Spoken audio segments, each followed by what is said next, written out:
Hello and welcome.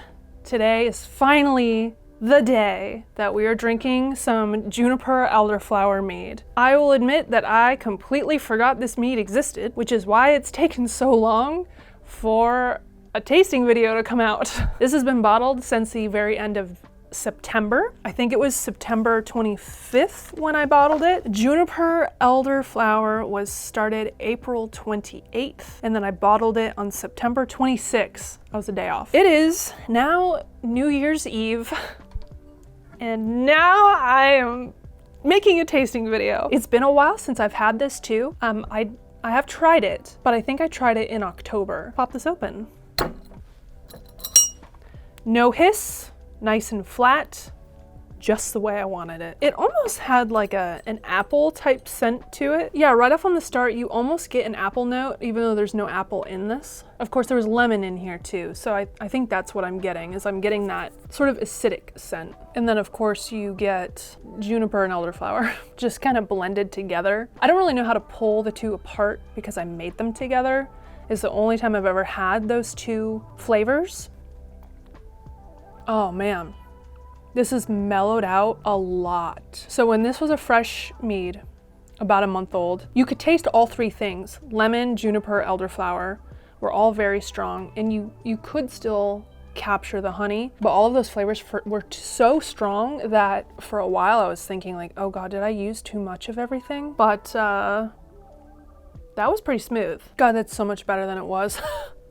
Wow, that's wild. You know, you read about how your mead changes as it ages, but until you experience it, it doesn't really like hit you. This is why you should let your mead sit. It says this one ended at about 14%. I was thinking it was higher because typically my meads end up higher than that. You only feel a little bit of the burn at the end. It looks like I didn't add very much sugar. It was at 1.010, which is technically kind of on the dry side. This doesn't taste very dry necessarily. There is kind of maybe an astringency.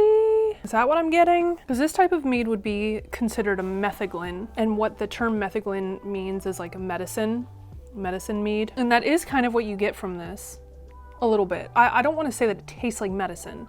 It doesn't. It's good. Yeah, there's just like this note. And this is a very full feeling mead. It's like the very start is like honey, and then the middle is juniper, elderflower, lemon. The juniper kind of like lingers on your tongue for a while afterwards, after you swallow it. This wouldn't be like a go-to mead for me. It's good, it's unique. I would be more apt to eat something with this than have it by itself. And I am one of those people who like to just kind of sit and drink. Would I recommend making this? I would say if you tend to lean more towards the drier side of things, then I would say this is a good mead for you. If you tend to like really sweet meads, this probably wouldn't be something that you would like. You know, for me, I typically like to go for either like very fruit heavy meads. You can see by my channel, I tend to make melomels and fruit based meads. So if you like really sweet meads, fruit meads,